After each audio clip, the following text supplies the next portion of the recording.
নমস্কার। গল্পের আসরিত মধুমন্তী চ্যানেলে সবাইকে জানাই স্বাগত। আশা করি আপনারা ভালো আছেন। আজকের গল্প প্রেতাত্মার কবলে, রচনা বৈদ্যনাথ বন্দ্যোপাধ্যায়।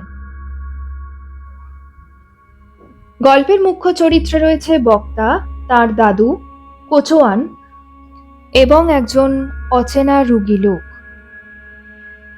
শুরু হচ্ছে আজকের গল্প প্রেতাত্মার কবলে। সঙ্গে থাকুন।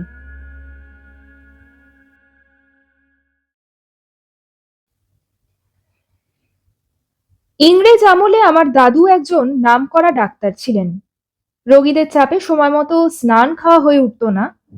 দাদু কিন্তু এই সেবার মধ্যেই আনন্দ পেতেন। রুগী দেখতে যাওয়া আসার জন্যে মাসিক ভাড়ায় দাদুর একটি ঘোড়ার গাড়ি ছিল। মায়ের মুখে শুনেছি সেই সময় বরানগর বা চিতপুর রোড ছিল ঝোপ জঙ্গলে ভরা। লোক বসতি ছিল না বললেই চলে। মাঝে মাঝে একটা দুটো পাকা কিংবা মাটির বাড়ি নজরে আসতো। পুকুর, ডোবা, ভাগাড়, কুয়ো, ইদারার প্রচলন ছিল। গাড়ি বলতে একমাত্র ঘোড়ার গাড়ি। সেদিনের কথা মনে পড়তেই মায়ের মুখ থেকে শোনা একটা গল্প মনে পড়ে গেল। ঘটনাটা সত্যি। বর্তমান বরানগরের তাঁতিপাড়ায় দাদুর এক মুমূর্ষু রুগী ছিল। তাকে দেখতে তিনি প্রায় চলে যেতেন তাঁতিপাড়ায়। সেদিন সকাল থেকে শুরু হয়েছিল বৃষ্টি। সেই বৃষ্টির মধ্যেই বেলা 10টা-11টার সময় তাঁতিপাড়া থেকে একজন লোক এসে খবর দিয়ে যায় যে রোগীটির অবস্থা খুবই খারাপ, ডাক্তারবাবু যেন একবার যান। দাদু তখন বাড়ি ছিলেন না। দুপুরে ফিরে খবরটা শুনে তিনি বিকেলে সেই রোগীকে দেখতে বেরিয়ে পড়েন।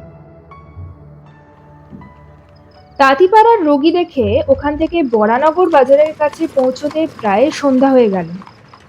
ঘোড়ার গাড়িটা ঠিক চলছিল, কিন্তু বাজারটা ছাড়িয়েই ঘোড়াটা হঠাৎ সামনের দুপা তুলে একটা চিৎকার করে দাঁড়িয়ে পড়ল। সেদিন আবার গাড়ির সহিস ছিল না।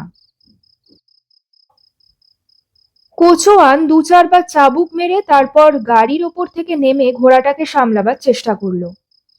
তাতে ঘোড়াটা আরো ক্ষেপে গেল। জল খাইয়ে আদর করেও তাকে এক পা এগিয়ে নিয়ে যেতে পারল না কোচোয়ান। দাদু গাড়ি থেকে নেমে কোচোয়ানকে একটা ধমক দিয়ে বললেন, ঘোড়াটাকে নিশ্চয়ই আজ ভালোভাবে খেতে দিসনি। কোচোয়ান 2 কানে হাত দিয়ে উত্তর দিল, খোদা কাসম হুজুর, আমি ওকে কোনোদিন কম খাবার দিই না। আজ কেন যে এমন করছে বুঝতে পারছি না। দাদু রাস্তার উপরে 2-4 বার পায়চারি করে কোচোয়ানকে বললেন, এখানে দাঁড়িয়ে থাকলে তো চলবে না, একটু এগিয়ে গিয়ে দেখো অন্য কোনো গাড়ির কোচোয়ান বা সহিসকে পাওয়া যায় কিনা। দাদুর নির্দেশ মতো কোচোয়ান চলে গেল। সন্ধ্যের অন্ধকার নেমে আসছে। জায়গাটা খুবই নির্জন। দাদু গাড়ির কাছে দাঁড়িয়ে অপেক্ষা করতে লাগলেন। ঘোড়াটা হঠাৎ আবার চঞ্চল হয়ে পা তুলে চিৎকার করে উঠল, ডাক্তারবাবু। আর প্রায় সঙ্গে সঙ্গে দাদু শুনতে পেলেন কে যেন ডাক্তারবাবু ডাক্তারবাবু বলে ডাকছে। ডাক্তারবাবু। দাদু পকেট থেকে ছোট একটা টর্চ বের করে জ্বাললেন। আবছা অন্ধকারে তার মনে হলো জীর্ণ পোশাক পরা একটি লোক তাকে ডাকছে। দাদু তার একটু কাছে এগিয়ে গিয়ে বললেন, কি ব্যাপার, আপনি আমায় ডাকছেন? লোকটা একটু পিছিয়ে গিয়ে বিনয়ের সঙ্গে বলল, হ্যাঁ ডাক্তারবাবু, আপনাকে একজন রোগী দেখতে হবে, এই কাছেই। দাদু গাড়ি থেকে ডাক্তারি ব্যাগটা হাতে নিয়ে টর্চ জেলে লোকটাকে বললেন, চলুন।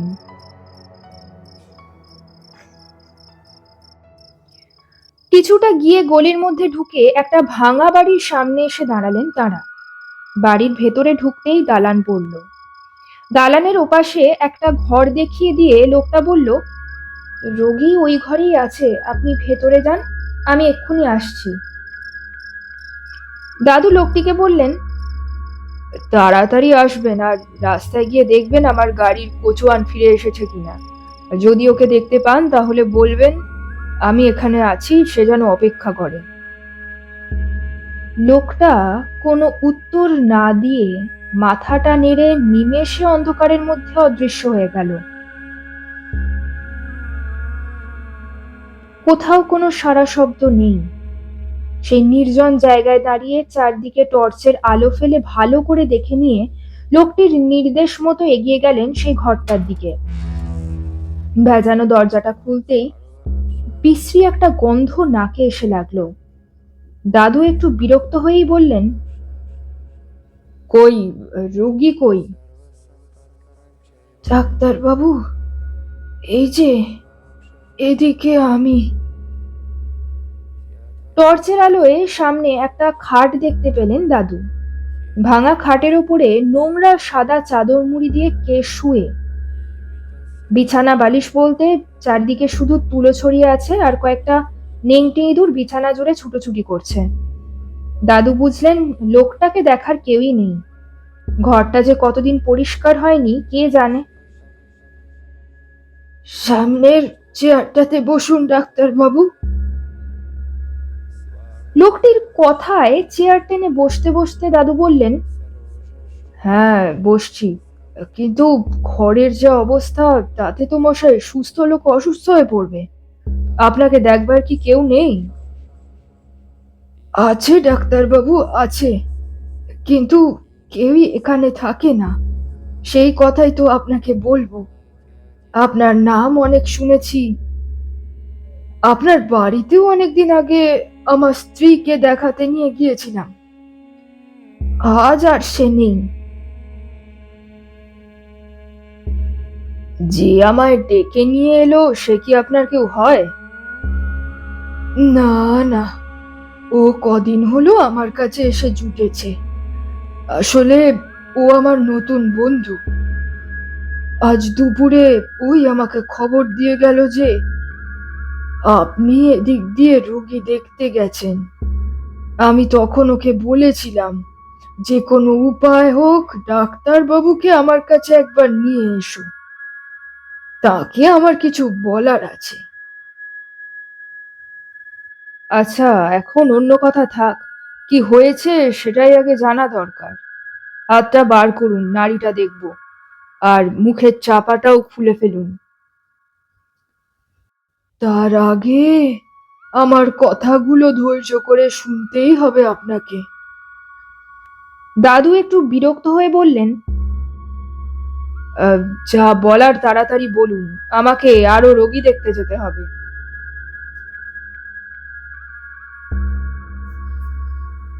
দাদুর কথায় কর্ণপাত না করে লোকটি ধীরে ধীরে বলল, আপনি যে চেয়ারে বসে আছেন ওরই ঠিক পেছনে দেখুন একটা কাঠের বাক্স আছে। ওর মধ্যে কিছু মূল্যবান কাগজ ও দলিল আছে, কিন্তু মূল্যবান কাগজ ও দলিল যাদের প্রাপ্য তাদের কাছে পৌঁছে দেবার ক্ষমতা আমার আর নেই। ওর মধ্যে পেয়ে যাবেন দুটো ঠিকানা, একটা আমার ছেলের আর অন্যটা মেয়ের। আপনাকে আমার একান্ত অনুরোধ, ছেলে ও মেয়েকে খবর দিয়ে আমার লেখা মতো ওদের জিনিস যদি ওদের দিয়ে দেন আমি বিশেষভাবে কৃতজ্ঞ থাকব। দাদু চেয়ারের পেছনে থাকা কাঠের বাক্সটা হাতে তুলে নিয়ে ধুলো ভর্তি ঢাকনাটা খুলে দেখলেন। বাক্সের মধ্যে দলিল ও কিছু কাগজ রয়েছে। সমস্ত কাগজগুলো বার করে দাদু তার কোটের পকেটের মধ্যে ঢুকিয়ে রেখে বললেন, ঠিক আছে, আমি আপনার ছেলে মেয়ের সন্ধান পেলেই তাদের হাতে এগুলো তুলে দেব। নিন, এবারে হাতটা বার করুন, নাড়িটা দেখি। কতদিন ভুগছেন? চাদরটা সরে গিয়ে বেরিয়ে এলো একটা মাংসহীন হাত, আর মুখের চাদরটা খুলে যেতেই দাদু দেখলেন একটা কঙ্কালের মুখ। ওই দৃশ্য দেখে দাদু কোনো রকমে ঘর থেকে বেরিয়ে এসে প্রায় ছুটে চলে এলেন রাস্তায়। টলতে টলতে যখন গাড়ির কাছে পৌঁছলেন তখন কোচওয়ান এসে গেছে, কিন্তু ঘোড়াটাকে ঠিক করার মতো লোক না পাওয়ায় সে একাই ফিরে এসেছে। দাদু গাড়িতে উঠে বসতেই ঘোড়াটাও এবারে এগোবার জন্য পা বাড়ালো। তাই না দেখে কোচওয়ান তাড়াতাড়ি উঠে বসলো নিজের জায়গায়। গাড়িটাও চলতে লাগলো আগের মতো। দাদু গাড়ি থেকে মুখ বাড়িয়ে জায়গাটাকে একবার ভালো করে দেখে নিল। তখনই তার চোখে পড়ল অন্ধকারের মধ্যে সেই জীর্ণ পোশাক পরা লোকটা রাস্তায় দাঁড়িয়ে হাত জোড় করে তাকে নমস্কার জানাচ্ছে।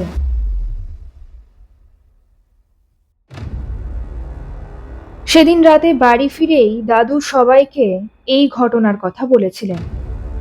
পরের দিন সকালে মামা ও আরো কয়েকজনকে সঙ্গে নিয়ে বাড়িটা খুঁজে বার করে সেই ঘরটার ভেতরে ঢুকে দাদু দেখলেন কঙ্কালটা তখনও খাটের ওপর পড়ে।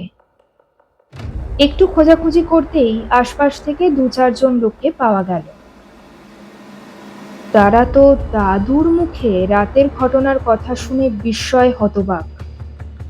একজন জানালো বাড়ির বুড়ো কর্তা অনেকদিন আগেই মারা গেছেন বলে তারা শুনেছে।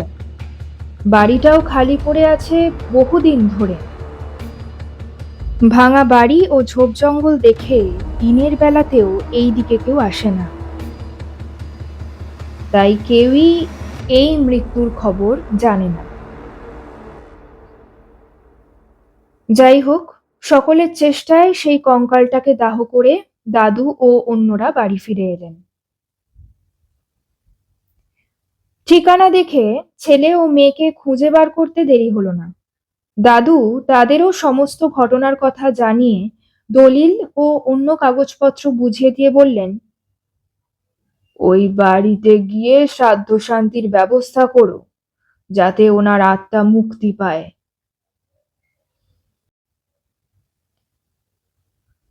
দাদুর কথা মতো ছেলে ও মেয়ে তাদের বাবার শ্রাদ্ধ করেছিল।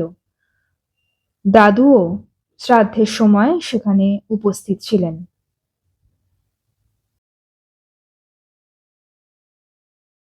শেষ হলো আজকের গল্প প্রেতাত্মার কবলে, রচনা বৈদ্যনাথ বন্দ্যোপাধ্যায়।